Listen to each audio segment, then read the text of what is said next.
A drop of vanilla ice cream trembled right on the edge of the silver spoon, and gravity counted the seconds to swallow it whole.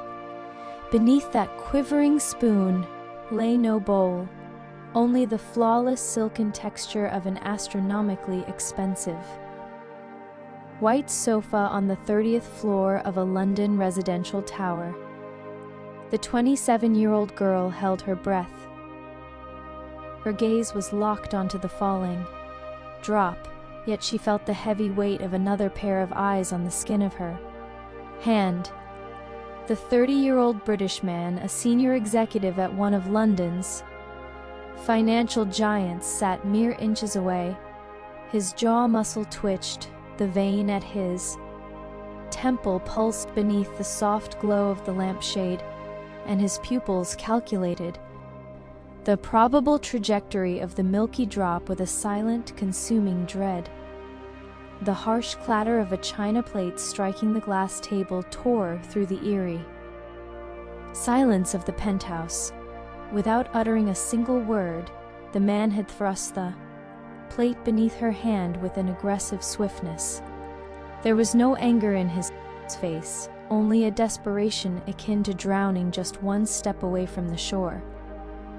The drop fell onto the cold china.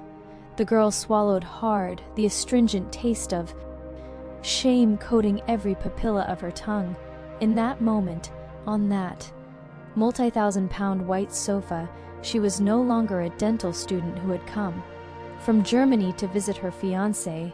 She had morphed back into that defenseless little girl in a dark house in Iran, standing amidst smoke-stained walls and the bitter stench of her parents' addiction, forever terrified of dirtying something, breaking something, or being the reason for yet another ruin. The chill of the china plate seeped from her fingertips straight to her bones. The British man offered a faint smile, placed his hand on her shoulder, and, with a voice that still harbored traces of a tremor, asked how the ice cream tasted. He was kind, overwhelmingly kind. He was the same man who led dozens of directors in high-stakes financial meetings, yet crumbled into a helpless child before the prospect of a single stain on white fabric. The girl's mind was fracturing between two utterly opposed worlds. 6.5 years ago, when she stepped into an airport in Germany with a suitcase full of escape and a heart punctured by the emotional void of her addicted parents, she had sworn to scrape away all the darkness of her past using the anesthetics and sterile tools of dentistry. She wanted to scrub herself clean. She wanted to be worthy of a brilliant life. And now the universe had placed a man in her path for whom purity and order were not a choice, but a torturous cerebral compulsion. A man who every morning before knotting his silk tie swallowed anxiety-regulating pills just to cope with the chaos of the outside world. The disease of ruthless order had rooted itself in the very fabric of this man's brain, and despite all his wealth and power, he was a prisoner of his own mental protocols. The girl looked at his handsome profile. Was this hidden tremor, this destructive obsession with cleanliness, the end of their line? But the real danger wasn't hiding in the plate beneath the ice cream, nor in the obsessive policing of the kitchen. The true monster breathed in the eerie silence of the girl's own small apartment in Germany, right inside her closet. There, sandwiched between her white university lab coats and everyday clothes, hung a women's suit. A suit that cost hundreds of pounds, its fabric woven with the finest threads. Every time she opened the closet door, her eyes fled from it. That piece of fabric was the ultimate symbol of all the sedimented pain in her psyche. She had the money to buy it.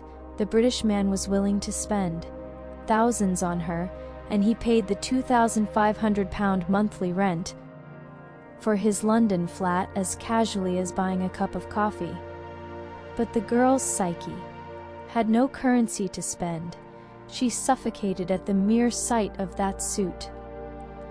Her mind constantly screamed that she had no right to occupy so much financial space, that she didn't deserve this luxury, that if she wore it, the world would realize she was a fraud, a product of emotional poverty and addiction.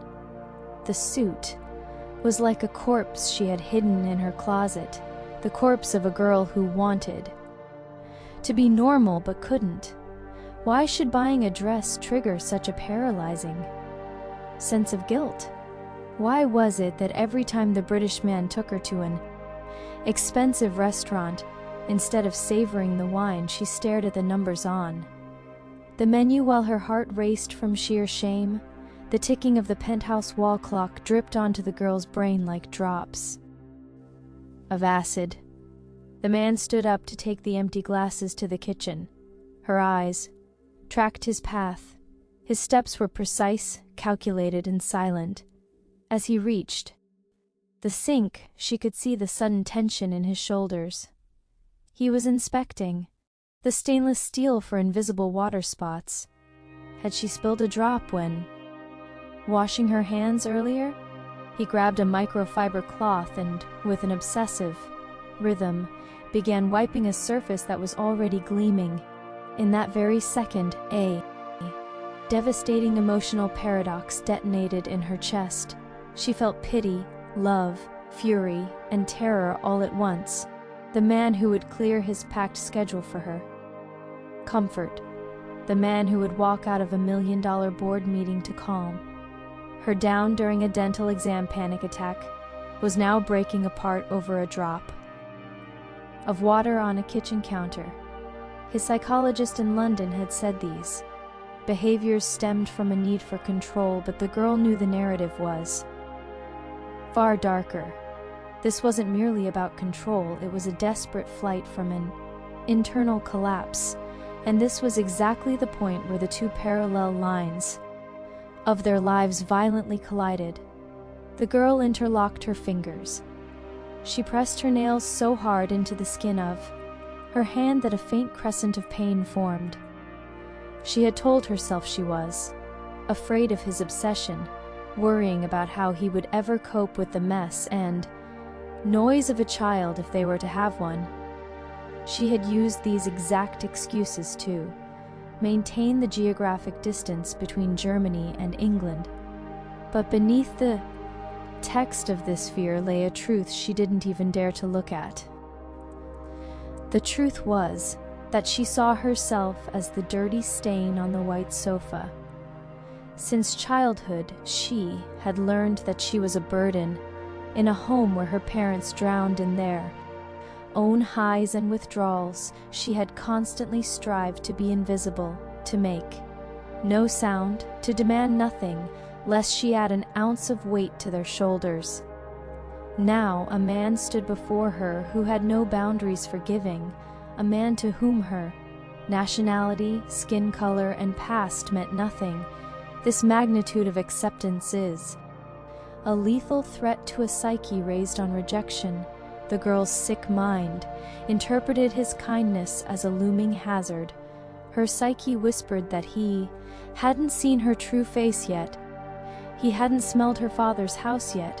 When he realized how ruined she was on the inside, he would wipe her out of his life, just like that drop of water he just wiped off the counter. The yellow light from the London street lamps crawled through the floor-to-ceiling windows of the penthouse and spread across the silk rug like a contagious disease. The man returned to the living room. He was smiling, but his eyes were exhausted, fighting a mind that constantly issues purge commands, requires the energy of an entire army. He sat beside her, and his bitter cool cologne filled her senses. She thought about how easily she could forget her 27 years of agony in this man's embrace, how easily she could open her future dental clinic in one of these very foggy London streets, and spend her Sundays walking with him to a church he only attended out of respect for his family's traditions. But could she ever live with her internal shame? The shame that strangled her every time the bill arrived at a restaurant, the shame that made her feel like an imposter infiltrating the world of the flawless and the pure. She wasn't afraid of the man, she was terrified of the day he would see that expensive, untouched suit in her closet and ask why she never wears it, forcing her to confess that her body couldn't bear the touch of a fabric that didn't carry the stench of her parents' poverty. This was a dark autopsy of two human minds, one trying to keep the world clean by obsessively washing his hands, and the other trying to prevent dirtying the world of others by refusing to buy, to wear, and to desire. The man suffered from a physical obsession, the girl from an existential one, while the man arranged the items on his desk with the precision of a neurosurgeon on his days off. The girl sat in the corner of her room, burying her own feelings and needs with the meticulousness of a serial killer, disguising her trauma as logic and student-like financial independence.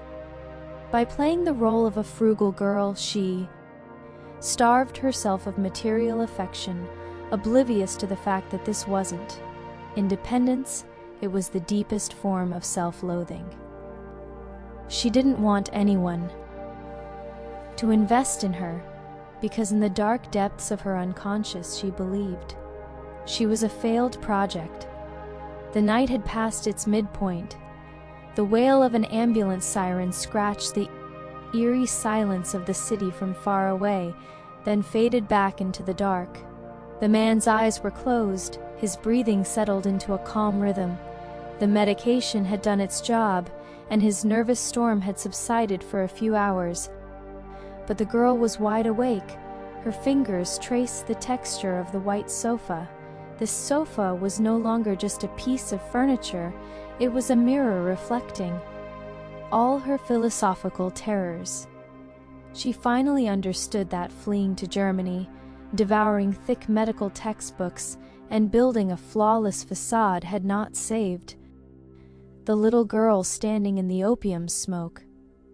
That little girl was still alive inside her, and every time someone offered her a gift, she crawled into a corner, in terror, waiting for the punishment.